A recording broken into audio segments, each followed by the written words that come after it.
Alright, here's day one of my 1967 Chevy Shortbed C10 truck. It's a natural shortbed. It hasn't been cut down or anything like that. It took me 10 years to get another shortbed. I used to have a 68 shortbed. I sold it, and it took a long time for me to save up money and find one at the right time when I actually had money. So I was actually at Carlisle, Pennsylvania. I saw this one after walking in the rain for like, I don't know, 10 miles. On my way out, I'd kind of given up, and I saw this thing, and obviously I could kind of tell that there's a lot of Bondo, but it's from the East Coast, so you kind of know there's going to be a lot of rust. But a big goal with this truck is to not be like my last truck, my 68 shortbed. I went over the top on it, did a 4-inch body drop on it, shaved the firewall, rebuilt a whole dash for it. I went way too intense, and so finally when I got this truck, I wanted to make sure and try to keep it running as much as I can. When I do projects, I try to not tear it down too crazy. It had aluminum slot mags on it. It didn't have a bumper. It had a roll pan on it. It had this diamond plate floor, which I hate. The truck was okay. I drove it a lot. I drove it back and forth from Pennsylvania a few times. It worked, but I wanted to get into fixing a few things on it, make sure it's all safe and running fine before I get into the big projects, which is tearing it down. There's a lot of cracked Bondo areas, so the Bondo is super deep, like you can see right there. And then the corner of the doors, obviously all that stuff there's kind of a hint of it, but I didn't really know until I tore into the truck. And so that welded area where the hinge is was rough, but once I stripped it down, I realized that this truck was just patched together, and I get it, it's a driver, but I wanted to fix some of this stuff, and some of it is still not fixed, but because I knew it was so rusted out, I wasn't going to make it into a show truck. I didn't want to paint it. Maybe down the road if I fixed everything, but not yet. But truck was red interior, kind of plain, nothing too crazy. But some of the things I really wanted to fix right off the bat were I hated the small little steering wheel. These trucks look so much better with these big steering wheels on them. They actually drive better too. You have more leverage whenever you turn. So I switched the steering wheel out. It had this big tack in it.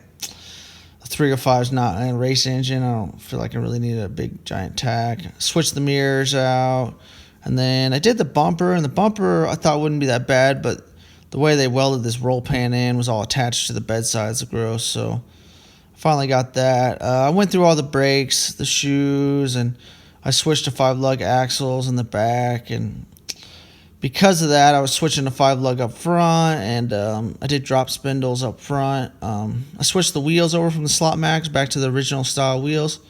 Some bigger tires on there too. I like the way the original wheels look. I like the original hubcaps. I went with the early classic Enterprises drop spindle disc brake conversion kit for the front. I like their stuff. They came with everything you need, so that was good. Greasing everything up, making sure it's ready for the road. Disc brakes up a bit. I switched out the master. I did all the lines. You can see all the gross wiring, and I switched out the exhaust. I went ahead and put airbags in the back. You can see the bag plates up there. Because I lowered it so much, it was hard to run my exhaust up and over the axle, so I ended up just dumping the exhaust out right in front of the rear wheels. That's why I was cutting off that exhaust. Then the radio was a thing that bothered me. They'd cut it out for a new style radio, so I tried to make these little cups and weld all that in, but I didn't have these cups that you see right there. So I actually made my patch pieces wrong. So later on, you'll see that I had to weld in a new radio piece for that. Used a AC style cardboard glove box piece, and I used 2 of them and then cut it and extended it. But doors don't shut well. I need to work on that. It has a 305 with a 700 R4 in it that looks like death. But I put new brakes, brake lines all the way back, wheel cylinders, disc brakes up front, like I said. But this thing runs fine. Obviously, I got tons of miles on it. I need to replace this hose.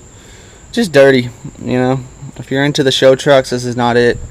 Maybe eventually, I would love to build a 383 or a 406 or something, like, probably keep it a small block. I would like to keep the weight down up front. I think one truck will stay original. One truck will be more fun to drive. And the more fun one might be this one eventually, since it needs a new engine anyway. This engine spits oil like most of you guys probably would believe, since you're probably used to these trucks.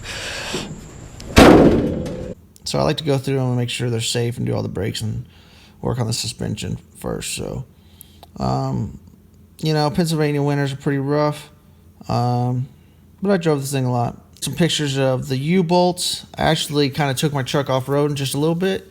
I heard this pop and I was driving down the road, and the truck just felt weird. I get home and see this U-bolt just hanging on for dear life. I think I want to make a camper shell, so you can see in one of my other series, I wanted a camper shell that fit the look of my truck. So I actually used 2 camper shells and grafted them together and made a short bed one out of it. So if you're interested, you can check out the link in here to check out some of my camper shell builds. I wanted it to look cool and be functional.